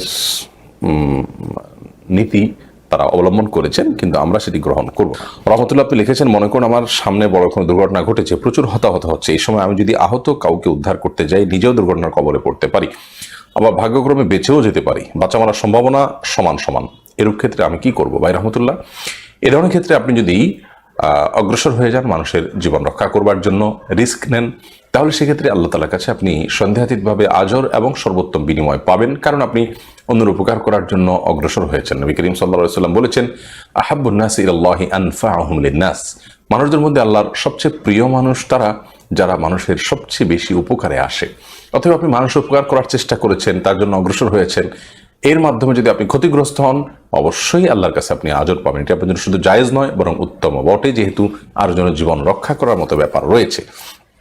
অতএব এটি আপনি করবেন। আর যদি আপনার নিজের জীবন রক্ষা হওয়ার সম্ভাবনা একেবারে ক্ষীণ হয়, না থাকে, তাহলে সেক্ষেত্রে আপনি নিজেকে নিশ্চিত ক্ষতির মুখে ঠেলে দিবেন না। শঙ্কার মধ্যে ফেলতে পারেন যদি আরেকজনের জীবন রক্ষা করার সম্ভাবনা সেখানে থাকে সেক্ষেত্রে। এমডি আনোয়ার হোসেন আপনি লিখেছেন, আমি একজন ডাক্তার, বিসিএস ক্যাডার, আমাদের বিভিন্ন সময় ট্রেনিং থাকে, অনেক সময় দেখা যায় কর্তৃপক্ষ 3 দিনের ট্রেনিং একদিনে শেষ করে 3 দিনের হিসাবেই অনারিয়াম দিয়ে দেন, সেক্ষেত্রে এটা গ্রহণ করা কি হারাম হবে? কর্তৃপক্ষ যদি দিয়ে দেন তাহলে সেক্ষেত্রে এটি আপনার জন্য গ্রহণ করা জায়েজ হবে, কোনো প্রকার ভায়োলেশন তারা যদি না করে এটি করেন। আর যদি ইচ্ছাকৃতভাবে ভায়োলেশন করা হয় অন্য কোনো অসৎ উদ্দেশ্যে, আপনি জানেন সেটা, ধরুন সবাই আলস্যের জায়গা থেকে তাদের আপনার নিজেদের কোনো অবৈধ উপার্জনের যে খায়েশ বা লালসা আছে সেই জায়গা থেকে এমনটি করছে, এরকম যদি হয় তাহলে সেক্ষেত্রে এটি আপনি গ্রহণ করবেন না। আর যদি ব্যাপারটি কর্তৃপক্ষের একান্ত এখতিয়ারাধীন বিষয় হয়, তারা দিয়ে দেয়, তাহলে সেটি আপনি গ্রহণ করতে পারেন, কোনো অসুবিধা নেই। তফাজ্জল হক আপনি লিখেছেন, আমি শুনেছি রমজানে ওমরা করলে হজের সওয়াব পাওয়া যায়, এটা কি সঠিক? আমার উপর হজ ফরজ হয়েছে, আমি যদি রমজানে ওমরা করি তাহলে কি হজের দায় থেকে মুক্তি পাবো? ভাই তফাজ্জল হক, রমজানে ওমরা করলে সেটি হজের সওয়াব এনে দেয়। নবী করিম সাল্লাল্লাহু আলাইহি ওয়াসাল্লামের হাদিস থেকে সেটি আমরা জানতে পারি, ওমরাতুন ফি রমাদান তাহদিলু হাজ্জাতাম মাই, নবী আলাইহিস সালাতু ওয়াস সালাম ইরশাদ করেছেন, ওমরা, রমজান মাসের ওমরা আমার সঙ্গে হজের সমতুল্য। তো এই যে হাদিস, এই হাদিসের আলোকে আমরা একেবারে পরিষ্কারভাবে জানলাম যে এটি নবী সাল্লাল্লাহু আলাইহি ওয়াসাল্লামের সঙ্গে হজের সমান সওয়াব এনে দেয়, কিন্তু এর মানে এই নয় যে হজের দায় থেকে আপনাকে মুক্ত করে দিবে। সওয়াব এক জিনিস আর দায়িত্ব আরেক জিনিস। আপনি হজের সওয়াব পাবেন, হজ করলে যে বিনিময় পেতেন সেটা আপনি পাবেন, কিন্তু এর মানে এই নয় যে আপনার দায়িত্ব থেকে আপনি মুক্তি বা অব্যাহতি পাবেন। দায়িত্ব থেকে মুক্তি বা অব্যাহতি পাওয়ার জন্য আপনাকে হজ করতে হবে। আমরা জানি যে অনেক আইটেমের সবজি আছে বা ফল আছে যেগুলো দেখা যায় যে তাতে যা পরিমাণ ভিটামিন তাতে অন্য অনেক ফলের চাইতে তুলনামূলক দ্বিগুণ ভিটামিন এখানে আছে। তো এর মানে এই নয় যে ভদ্রলোক ওই ফলটা খেলে যে উপকার হতো এটা খেলে একইটাই হয়ে যাবে, বরং ভিটামিনটা হয়তো ডাবল হলো কিন্তু ওটার অন্যান্য উপকারিতা থাকতে পারে। ধরুন আপেল এবং টমেটো, কথার কথা যে টমেটোতে প্রচুর পরিমাণ ভিটামিন আছে, সেই ভিটামিনটা আপেলের চাইতেও বেশি, কথার কথা। তো এটা যদি হয় তাহলে সেক্ষেত্রে এই ভিটামিনটা এই ফলটা খেলেই আপেল খাওয়া হয়ে যাবে, আপেলের অন্যান্য যত উপকারিতা আছে সব অর্জন হয়ে যাবে, এটা সেরকম নয়। ঠিক একইভাবে আপনি রমজান মাসে ওমরা করলে হজের সওয়াব পাবেন, কিন্তু হজের যে দায়িত্ব সেটা থেকে আপনি মুক্তি লাভ করতে পারবেন না। এমডি মোশাররফ হোসেন আপনি লিখেছেন, প্রচলিত বিভিন্ন দলের বিক্ষোভ সমাবেশ বা মিছিল মিটিংয়ে দেখা যায় যে প্রতিপক্ষের কুশপুত্তলিকা নামে মূর্তি বানিয়ে সেগুলো জুতা নিক্ষেপ করা হয় বা আগুনে পোড়ানো হয়, এটা কতটুকু শরীয়তসম্মত? প্রথমত প্রতিবাদ শরিয়ার যে নীতিমালা আছে সেটাকে অনুসরণ করে প্রতিবাদ করাটা এটা মৌলিকভাবে দোষণীয় কোনো বিষয় না, বরং নির্দেশিত অনেক ক্ষেত্রেই। অতএব এই প্রতিবাদ এর ভাষা, এর পদ্ধতি সমাজ এবং সংস্কৃতি ভেদে পরিবর্তন হতে পারে। আমরা যে কুশপুত্তলিকা দাহ করতে দেখি বা এটাতে জুতা মারা বা বিভিন্ন অপমান করা যে দৃশ্য দেখতে পাই, যদিও এটা গণতান্ত্রিক সমাজ ব্যবস্থা থেকে উঠে এসছে এবং গণতান্ত্রিক কালচার, যার ফলশ্রুতিতে এটা নিয়ে আমাদের ভাববার সুযোগ আছে। মৌলিকভাবে প্রতিবাদ যেমন একজন মানুষ লেখনীর মাধ্যমে হতে পারে, সোশ্যাল মিডিয়ার মাধ্যমে হতে পারে, অন্য কোনোভাবে হতে পারে, যেটাতে শরীয়তের মৌলিক কোনো বিষয়কে ভায়োলেশন করা ছাড়া হবে, সেটি তো করতেই পারেন। কিন্তু এই কুশপুত্তলিকা দাহ করার যে প্রচলন রয়েছে গণতান্ত্রিক সমাজে, যেটি প্রচলিত এবং গণতান্ত্রিক কালচার বলা যেতে পারে, এই কালচারে ওই যে মানুষের প্রতিমা তৈরি করতে হয়, প্রতিমা তৈরি করা তো নিষিদ্ধ, যার কারণে ওই নিষিদ্ধ কাজটা এখানে করতে হয়। এরপরে সেখানে আপনি প্রতিবাদ জানাচ্ছেন বা অন্য কিছু করছেন, এটা পরের বিষয়। তো এই কারণে এটি জায়েজ হওয়াটা কিছুটা জটিল। তবে মৌলিকভাবে প্রতিবাদ করাটা শরিয়ার যে নির্দেশনা আছে, সেই নির্দেশনার আলোকে অন্যায়ের প্রতিবাদ করা এটা তো জায়েজ নয়, শুধু নির্দেশিত বিষয়। কিন্তু এইভাবে কুশপুত্তলিকা দাহ করা ছাড়া যদি অন্য কোনো পদ্ধতিতে হয়, যেমন ধরুন আজকাল আমরা মানববন্ধন করছি, দাঁড়িয়ে থেকে আমি প্রতিবাদ জানাচ্ছি, এটা একটা প্রক্রিয়া। যদি এটা গণতান্ত্রিক সমাজ থেকে এসছে, কিন্তু এখানে শরিয়ার কোনো বিধান লঙ্ঘন হয় না। আমি রাস্তার পাশে দাঁড়িয়ে আমার প্রতিবাদের কথাটা লিখে নেপড়ে ধরে দাঁড়িয়ে থাকলাম, এটা এক ধরনের প্রতিবাদ। অতএব অন্যায়ের বিরুদ্ধে প্রতিবাদ করার যে নির্দেশ আল্লাহ তাআলা আমাদেরকে দিয়েছেন, সেটির উপরে আমল আমরা করছি, এর মাধ্যমে এটি জায়েজ আছে। কিন্তু কুশপুত্তলিকার ক্ষেত্রে যেটি বলেছি, সেটি ছাড়াও আরো বিভিন্ন পয়েন্টের কারণে সেটি জায়েজ হওয়ার বিষয়টি একটু জটিল। তবে এই বিষয়ে বিশেষ ওলামা ইকরাম আরো ভালো বলতে পারবেন, আমরা বিষয়টি তাদের কাছে ন্যস্ত করছি। আমাদের ক্ষুদ্র দৃষ্টিকোণ থেকে এই পদ্ধতিতে প্রতিবাদ জানানো উচিত হবে না। রাখি ইসলাম লিখেছেন, আমার মেয়ে আগুনে পোড়া যাওয়ার টাইমে আমি ছাগল দেব নিয়ত করেছি, আমার মেয়ে মারা গেছে, এখন কি ছাগলই দিতে হবে নাকি ছাগলের পরিবর্তন অন্য কিছু দেওয়া যাবে? আপনি ছাগল দিবেন নিয়ত করেছেন, এখন আপনি অন্য কিছু দিলে সেটি করতে পারেন, কারণ এরকম নিয়ত পরিবর্তন করা যায়। যদি ব্যাপারটি এমন ছিল যে সে যদি মারা না যায়, যদি বেঁচে থাকে, সুস্থ হয়, তাহলে আমি ছাগল দিব, এরপরে সে বেঁচে গেছে, সুস্থ হয়েছে, তাহলে সেক্ষেত্রে আপনার জন্য ছাগল দেওয়াটাই আবশ্যক হতো।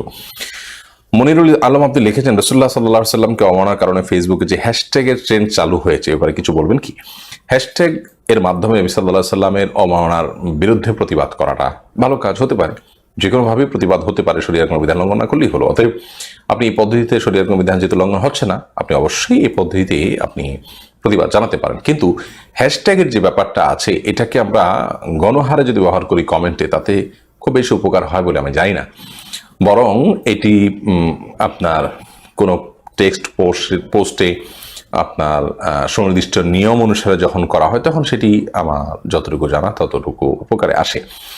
অতএব কমেন্টে গণহারে হ্যাশট্যাগ কপি পেস্ট করলে বরং কোনো কোনো ক্ষেত্রে আমি যতটুকু জেনেছি যে আইডি ক্ষতিগ্রস্ত হতে পারে, বিধায় যেটা কাউন্ট হবে না, যে ট্যাগ কাউন্ট হবে না, গণনায় আসবে না, তো সেই ট্যাগ করার তো বিশেষ কোনো ফায়দা থাকতে পারে না। মোস্তফা কামাল রাজ আপনি লিখেছেন, কেউ যদি আমার অপকার করে এবং এ কারণে আমি যদি তার থেকে দূরে থাকি, এটি কি আমার পাপ হবে? অপকার করলে, আপনার ক্ষতি করলে আপনি কষ্টের জায়গা থেকে তার থেকে দূরে থাকতেই পারেন, এবং আরও যে যদি সে অপকার করতে পারে, অকল্যাণ করতে পারে, আপনার ক্ষতি করতে পারে, এরকম আশঙ্কা থাকে, তাহলে সেই জায়গা থেকেও আপনি তার থেকে দূরে থাকতে পারেন। তাসলিমা জান্নাত আপনি লিখেছেন, আমি মধ্যপ্রাচ্যে থাকি, আমাদের এখানে ঈদগাহ হচ্ছে মসজিদ, আমি কি প্রথম দুখুল মসজিদ পড়বো নাকি ঈদের জামাত পড়বো? ঈদের দিন নবী করিম সাল্লাল্লাহু আলাইহি সাল্লাম ঈদের সালাতের আগে আর কোনো নামাজ পড়তেন না, জন্য ঈদের দিন অন্য কোনো নামাজ আমরা পড়বো না, বরং সরাসরি গিয়ে ঈদের নামাজটাই পড়বো। ঈদগাহে যদি আপনি যান, তাহলে সেক্ষেত্রে মসজিদে প্রবেশ করেছেন যে, সেজন্য গিয়ে মসজিদে প্রবেশের যে নামাজ আছে সেটি আপনি পড়বেন কিনা, তো অনেক ওলামা ইকরাম বলেছেন সেটি পড়বেন, আবার অনেক বলেছেন সেটি আপনি পড়বেন না, যেহেতু ঈদের দিন ঈদের আগে অন্য কোনো নামাজ নেই। তবে হ্যাঁ, মসজিদে আসছেন, এখন যদি ওয়াক্ত থাকে, সেক্ষেত্রে আর একটা প্রশ্ন আসে যে ওয়াক্ত আছে কিনা, তাহলে সেক্ষেত্রে আপনি পড়বেন কি না পড়বেন, সেই প্রশ্ন আসতে পারে। আরব দেশগুলোতে বিশেষ করে ঈদের নামাজ হয় সূর্য ওঠার পরপর, খুব বেশি সময় থাকে না, তো সূর্য ওঠার পর যখন নিষিদ্ধ সময়টা যায়, তারপরেই ঈদের নামাজের যে ব্যবস্থাপনা সেটা শুরু হয়, যার কারণে সেখানে সময়ও যে থাকে নামাজ পড়ার তা কিন্তু না। যদি থাকে তাহলে সেক্ষেত্রে অনেক ওলামা ইকরামের মতে আপনি পড়তে পারেন, শুধু মসজিদে প্রবেশের নামাজটার অংশ হিসাবে, যেহেতু সেটি সে সমস্ত ওলামা ইকরামের মতে ওয়াজিব। মিসবাহ আইডি থেকে আপনি লিখেছেন, আমাদের ট্যাক্সের টাকার অনেকাংশ যায় ঋণের সুদ প্রদানে, এতে আমাদের গুনাহ হবে কিনা? যেহেতু এখানে আমাদের সরাসরি কোনো হাত নেই, এর কারণে আমাদের গুনাহ হবে না ইনশাআল্লাহ তাআলা। এমডি ইব্রাহিম আইডি থেকে আপনি লিখেছেন, আমার থাকার জায়গা নেই, পরের বাড়িতে থাকি, আমি জায়গা কেনার জন্য কিছু টাকা জমা করেছি, এই টাকার কি জাকাত দিতে হবে? টাকার আপনি যদি জাকাত দেওয়ার মতো ফিগার হয় তাহলে, এবং 1 বছর পরে থাকে, তাহলে আপনার জাকাত দিতে হবে, কারণ এই টাকাটার অন্য অনেক খরচ আছে। ধরুন কথার কথা, এই ফিগারটা ব্যাংকে থাকলে ব্যাংকের একটা ফি আছে, তো সেই ফি যদি আপনার দিতে হয়, তো এটাও একটা রকম ফি মনে করবেন, যার কারণে আপনি জাকাত দিবেন। আর যাতে জাকাত দিতে না হয় সেজন্য আপনি এটাকে ব্যবসা লাগাতে পারেন, তাহলে প্রফিট থেকে আপনি জাকাত দিতে পারবেন, অথবা আপনি সেটাকে ব্যবহার করে ফেলবেন, বাড়ির কাজে লাগিয়ে ফেলবেন, তাহলে তো জাকাত দিতে হবে না। এরপরে সাদিয়া কাদের আপনি লিখেছেন, মোহতারাম আমার 19 তারিখ থেকে এসএসসি পরীক্ষা, দোয়া করবেন যেন পরীক্ষা উত্তীর্ণ হতে পারে। আল্লাহ তাআলা আপনার পরীক্ষা সহজ করুন, যেন পরীক্ষা দিতে জন্য আমাদের দোয়া রইল। আল্লাহ সততার সাথে পরীক্ষা দেওয়ার তৌফিক দান করুন, পরীক্ষা উত্তীর্ণ করুন আপনাদেরকে। মেহেদী হাসান লিখেছেন, আমি যদি কোরবানির জন্য একটা পশু বিক্রেতার উপকার করার নিয়তে বাজারের দামের চাইতে বেশি দামে ক্রয় করি, তাকে শরীয়তসম্মত হবে? কোনো অসুবিধা নেই, অবশ্যই আপনি এর কারণে আল্লাহ তাআলা সওয়াব পাবেন যে আপনি ব্যক্তির উপকার করতে চেয়েছেন, তাতে আপনার কোরবানি তো হবেই এবং সওয়াবও হবে। এটি আলবি রহমান লিখেছেন, কয়েক মাস আগে আমার একজন বড় বোন সম্পর্কে তালতো বোন হয়, উনি আমাকে ছোট ভাইয়ের মতো দেখেন এবং ছোট বানিয়েছেন, কিন্তু সেটা পরিবার বা কেউ জানিয়ে নয়। এখন আমার কি করা উচিত? ছোট ভাইয়ের মতো দেখেন এবং ছোট ভাই, আমি প্রশ্ন পরিষ্কার বুঝতে পারিনি, যার কারণে স্কিপ করলাম। মাহমুদুল হাসান আপনি লিখেছেন, কারো পিতা যদি সুদী ব্যাংক বা এনজিও থেকে ঋণ গ্রহণ করেন এবং সেখান থেকে ছেলে মেয়ের পড়ালেখা সহ যাবতীয় খরচ করেন, তাহলে ছেলে হিসেবে তার কি করণীয়? সুদী ব্যাংকে যদি বাবা জব করেন, এনজিও থেকে ঋণ গ্রহণ করেন, সন্তান যদি প্রাপ্তবয়স্ক হয়, তাহলে সেক্ষেত্রে তিনি তার চলার জন্য ভিন্ন কোনো পথ অবলম্বন করবেন, ভিন্ন কোনো প্রচেষ্টা তার থাকতে হবে এবং হারামের উপরে তিনি নির্ভরশীল হবেন না। আর যদি তার কোনো উপায় না থাকে, তাহলে সেক্ষেত্রে অনন্য উপায় হিসাবে সেখান থেকে প্রয়োজনীয় যেটুকু না হলে তার বাঁচার জন্য সেটুকু তিনি গ্রহণ করতে পারেন এবং অচিরেই ভিন্ন কোনো উপায়, হালাল উপার্জন যেন তিনি করতে পারেন, সেরকম কোনো পথ তার অবলম্বন করার চেষ্টা করা উচিত। এরপরে রাফিউল হোসাইন আপনি লিখেছেন, ভালো আলেম চিনব কিভাবে? ভালো আলেম আপনি কিভাবে চিনবেন? যে আলেম তার কথা অনুযায়ী নিজে আমল করেন, যে আলেম করেন এবং হাদিসের আলোকে কথা বলেন, যে আলেম দুনিয়ামুখী নন, দুনিয়া পাগল নন, এই মানুষগুলোকে আপনি ভালো আলেম হিসাবে গণ্য করতে পারেন। নূর আলীন, রমজান মাসের কোনো রোজা না রাখতে পারলে পরবর্তীতে কিভাবে কাজা রোজা আদায় করা যাবে? তানজিনা হাসান আপনি লিখেছেন, পরবর্তীতে যে কোনো মশায় আপনি সেগুলো রাখবেন, ভেঙে ভেঙে রাখতে পারেন, একটা করে, এক সপ্তাহে একটা করে আপনার সুবিধা অনুযায়ী আপনি আদায় করতে পারেন, তবে পরবর্তী রমজান আগে আপনার আদায় করে দেওয়ার চেষ্টা করা উচিত। মেহেদী হাসান আপনি লিখেছেন, আমি সৌদি থেকে বলছি, কয়েকদিন আগে আমার বোনের বিয়ে হয়েছে, আমার বোনের শ্বশুর বাড়ি থেকে তারা কিছুই চায়নি, আমরা ইচ্ছা করে ফার্নিচার গয়নাগাটি দিয়েছি, এতে করে কি ইসলামের ভিতর কোনো অপরাধ হলো? না, আপনারা একদম খুশি মতো নিজেদের থেকে দিয়েছেন, উপহার উপঢৌকন হিসাবে, আত্মীয়তার বন্ধন হিসাবে, সুসম্পর্কের জন্য দিয়েছেন, এটি আপনাদের জন্য জায়েজ হবে। কিন্তু সমাজে যেহেতু এটা কালচারে পরিণত হয়েছে এবং আপনি দিয়েছেন, অন্য গরিবরা দিতে না পারলে তাদের মুখ ছোট হবে, সেই জায়গা থেকে আসলে এই ধরনের কালচারটাকে আমাদের আস্তে আস্তে না করা উচিত। বাকি মৌলিকভাবে আপনি দেওয়ার কারণে কোনো গুণাগার হননি। সালমান প্রধান আপনি লিখেছেন, মেয়েদের যদি সামনের রাস্তা দিয়ে বায়ু বের হয় তাহলে কি ওযু নষ্ট হয়ে যাবে? অনেক উলামায়ে কেরাম সেটাকে ওযু নষ্টের কারণ বলেছেন। মোমো খন্দকার লিখেছেন, অনেকে বলে মহিলা আর পুরুষের নামাজ পড়ার নিয়ম এক, আবার অনেকে বলে ভিন্ন, এক্ষেত্রে সঠিক নিয়ম জানতে চাই। অনেকবার এই বিষয়ে আমরা কথা বলেছি। এরপরে ফারহানা আক্তার এসবি আপনি লিখেছেন, খুবই দরকারি মাসালা জানা, আমি গৃহিণী, আমার 1.5 লক্ষ টাকার গহনা এবং 2টা গরু আছে, আমার নগদ টাকা নিয়ে আমার উপরে কোরবানি ওয়াজিব হবে কিনা? কোরবানি ওয়াজিব হওয়ার জন্য জাকাত দিতে যে পরিমাণ সম্পদ লাগে, সে পরিমাণ সম্পদের মালিকানা যথেষ্ট, আপনার সে মালিকানা আছে, অতএব কোরবানি আপনি করবেন। এরপরে রেহানা খাতুন লিখেছেন, আল্লাহর জন্য আপনাকে ভালোবাসি, আল্লাহ আপনাকে ভালোবাসুক। উম্মে সুমাইয়া লিখেছেন, দৃষ্টিশক্তি বৃদ্ধির আমল কি? ওই যে ইয়াবাসিরু, চোখ ধরে ধরে পড়লে দৃষ্টিশক্তি বৃদ্ধি হয়, এই মর্মে একটা রোকিয়া, সেটাকে ঝাড় ফুকের অংশ হিসাবে মানে অনেকে এটা পড়ে পরীক্ষিত হয়তো উপকার পেয়েছেন, সেজন্য পড়েন।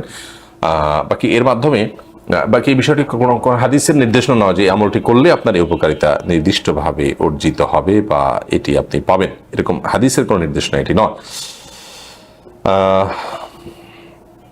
এরপরে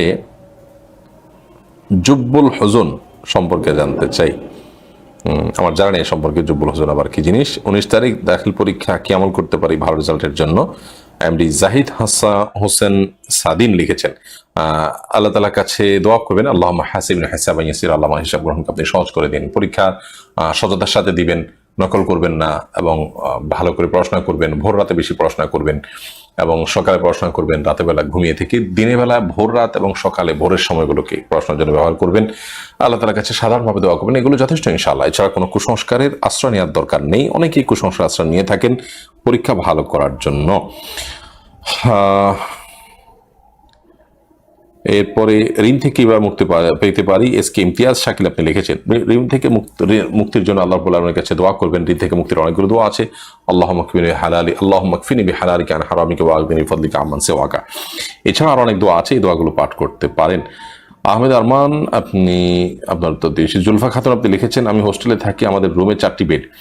কেউ যদি বেডের উপর শুয়ে থাকে আর আমি যদি তাকে সামনে রেখে সালাত আদায় করি তাহলে কি আমার সালাত হবে? হবে, কিন্তু একেবারে দৃষ্টিকটু পর্যায়ে যদি হয় তাহলে সেক্ষেত্রে ডানে বামে সরে গিয়ে সালাত আদায় করবেন। এমনি মহিউদ্দিন লিখেছেন বাচ্চা জন্মের 15 দিন পর মারা গেলে কি আকিকা দিতে হবে? আকিকা তো 7ম দিনে, অতএব 7ম দিনে আকিকা দিবেন। আর যদি আকিকা দেওয়া ছাড়া মারা যায় তাহলে এখন আর আকিকা দেওয়ার দরকার নেই। মোহাম্মদ নাইম লিখেছেন আমার ছেলের নাম মোহাম্মদ বিন আলী, মোহাম্মদ নামে ডাকলে কি গুনাহ হবে? কোনো অসুবিধা নেই, মোহাম্মদ নামে ডাকতে পারেন। জুলি খাতুন আপনি লিখেছেন সমাজে কিছু মানুষ অন্যের ভালো দেখতে পারে না, তাদের জন্য কি করা যায়? কেউ যদি আমার ভালো দেখতে না পারে সে তাহলে হিংসা করছে, হিংসার ক্ষতি থেকে বাঁচার জন্য সূরা ফালাক বেশি করে পড়বেন, কুল আউযু বিরাব্বিল ফালাক এটা বেশি করে পড়বেন এবং সকাল সন্ধ্যা 3বার করে পড়বেন। লামিয়া আফরিন নদী আপনি লিখেছেন আমি শুনেছি সূর্য ওঠা ও ডোবার সময় কোরআন পড়া নিষেধ। আমি ফজর নামাজের পর কোরআন পড়ার সময় পাই, কিন্তু নামাজ শেষ করার পর পরে বসে থাকতে হয় সূর্য ওঠার অপেক্ষায়, তখন আলসেমিতে অনেক সময় কোরআন পড়া হয়ে ওঠে না, এটা কি সঠিক? দেখুন, যে কোনো সময় কোরআন তেলাওয়াত করা যায়। সূর্য ওঠা ডোবা পড়ার সময় কোরআন পড়া নিষেধ এই কথা যে আপনি শুনেছেন এটি সত্য নয়, এটি ভুল কথা। এরকম আপনি কোরআন তেলাওয়াত করতে পারেন। মোহাম্মদ আকরামুল ইসলাম আপনি লিখেছেন অনেকে কারোর উপর রাগান্বিত হয়ে বলে আমার মৃত্যু হলেও যেন অমুক দেখতে না আসে, নসিহত করা কি জায়েজ আছে? না, এটা বলা উচিত নয়। কার দোয়া কবুল হবে আমরা জানি না, অতএব মৃত্যুর পর সবাই দোয়া মাত্র। জাহিদুল ইসলাম আপনি লিখেছেন শরীরচর্চার জন্য খেলাধুলা করা কি জায়েজ নাকি না জায়েজ? শরীরচর্চার জন্য খেলাধুলা করতে পারেন, সেটি না জায়েজ নয়।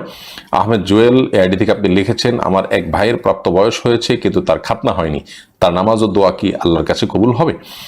বর যদি প্রাপ্তবয়স্ক হয়ে থাকে তাহলে সেই ক্ষেত্রে খাতনা না করাটা ভুল। প্রাপ্তবয়স্ক হলেও বিশেষ করে যারা অমুসলিম ইসলাম গ্রহণ করেন প্রাপ্তবয়স্ক হাদিসে তাদেরকেও খাতনা করতে বলা হয়েছে, বিধায় প্রাপ্তবয়স্ক আপনার খাতনাটা করা উচিত। এটা সূরাতুল ফিতরা হওয়ার কারণে গুরুত্ব অপরিসীম, কিন্তু নামাজ রোজার কারণে কবুল হবে না ব্যাপারটা সেরকম না, নামাজ রোজা হয়ে যাবে।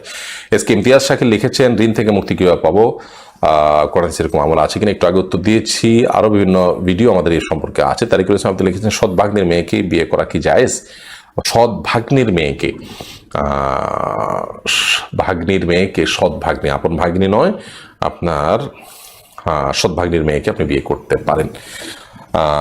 আল্লাহ রাব্বুল আলামিন আমাদেরকে যা শুনলাম বুঝলাম সঠিক কিছু বলে থাকি, আল্লাহ তাআলা সেগুলোর আমল করার তৌফিক দান করুন এবং কোরআন হাদিসের আলো দ্বারা নিজেদেরকে, নিজেদের পরিবারকে এবং আশপাশটাকে আলোকিত করুন। শওকত ওসমান আপনি লিখেছেন ভারতের এক তরুণী নিজেকে বিয়ে করবেন বলে ঘোষণা দিয়েছেন, হয়তো এই মানসিকতা সংসার জীবনকে ঝামেলা মনে করার প্রবণতা থেকে তৈরি হয়েছে। আমাদের সমাজে অনেকে নিজে বিয়ে করার মতো উদ্ভট চিন্তা লালন করে না বটে, অন্য কাউকে বিয়ে করাকে উটকো ঝামেলা মনে করেন, তাদের ব্যাপারে কি বলবেন? দেখুন, দাম্পত্য জীবনে শান্তি দিন দিন উঠে যাচ্ছে, স্বামী স্ত্রীর মধ্যকার বোঝাপড়া এটা হারিয়ে যাচ্ছে সমাজ থেকে। এর প্রধান কারণ হলো ইসলামী সংস্কৃতি, ইসলামী শিক্ষা এবং ইসলামী যে জীবনধারা সেটা থেকে আমরা সরে যাচ্ছি, যার ফলশ্রুতিতে আমাদের বাহ্যিকভাবে অনেক সুখে আছে বলে মনে হয়। আমাদের বিয়ে শাদী, আমাদের দাম্পত্য জীবন, আমাদের গেট আপ সেট আপের দিকে তাকালে মনে হয় যে আমরা অনেক সুখে আছি, কিন্তু প্রকৃত অর্থে সুখে আমরা কেউ নেই। কারণ সুখ আল্লাহ রাব্বুল আলামিন তার অবাধ্যতার পথে কখনো রাখেননি। সুখের মালিক যিনি, তিনি আমাদেরকে সুখ দিবেন শুধুমাত্র তার আনুগত্য এবং তার অনুসরণের মধ্যে, তার নির্দেশকে মানার মধ্যে।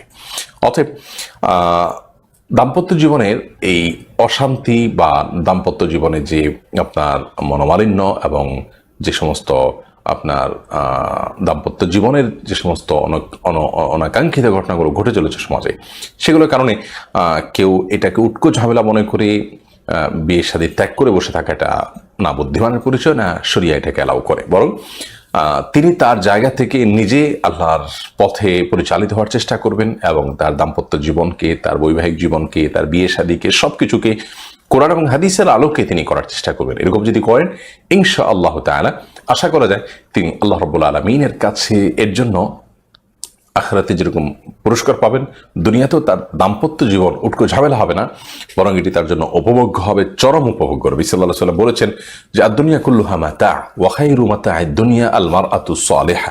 দুনিয়াতে যত কিছু আছে আল্লাহর সব সৃষ্টি এটাকে বিভিন্নভাবে উপভোগ করার মতো, এটা মানুষের তৃপ্তির কারণ। এর মধ্যে সবচেয়ে বেশি উপভোগ্য এবং মানুষের সবচেয়ে বেশি তৃপ্তির কারণ হলো আল্লাহর যে সৃষ্টি, সেটি হলো একজন ভালো নারী, যিনি সৎ নেককার, অ্যাজ এ মানুষ যিনি ভালো, তার সান্নিধ্য, তার সঙ্গ, তার সাহচর্য, তার সঙ্গে দাম্পত্য জীবন অতিবাহিত করতে পারা, এটা দুনিয়াতে সবচেয়ে উপভোগ্য বিষয়। এই হাদিসকে অপেক্ষা করে অনেক নাস্তিক এবং ইসলাম বিদ্বেষীরা তারা বলেন যে এখানে হাদিসে নারীকে পণ্য বলা হয়েছে। পণ্য বলা হয়নি হাদিসে। মাতা মানেই সব সময় সব জায়গায় আপনার এটাকে আমরা পণ্য হিসেবে অনুবাদ করার কোনো সুযোগ নেই। এখানে নবী সাল্লাল্লাহু আলাইহি সাল্লাম যেটি বুঝিয়েছেন সেটা একেবারে পরিষ্কার, একবার তাকালেই বোঝা যায় যে নারীকে আল্লাহ রাব্বুল আলামিন এখানে, বিশেষ করে নারী যখন নেককার হয়, ভালো মানুষ হয়, তার এই ভালো মানসিকতা, তার এই পার্সোনালিটিটাকে নবী সাল্লাল্লাহু আলাইহি সাল্লাম বলেছেন এটা উপভোগ্য। এর মানে এই নয় যে এটা ভোগ্য পণ্য, অন্য 10টা জিনিসের মতো একটা জিনিস, শুধু ভোগ করার জিনিস, এটা নয়। আর সেখানে নবী সাল্লাল্লাহু আলাইহি সাল্লাম মারআতুস সালিহা বলেছেন, মারআতুল জামিলা বাল হাসিনা বলেননি, অর্থাৎ সুন্দরী নারী বলেননি। তিনি বলেছেন যে একজন ভালো নারী, ভালো জীবন সঙ্গিনী।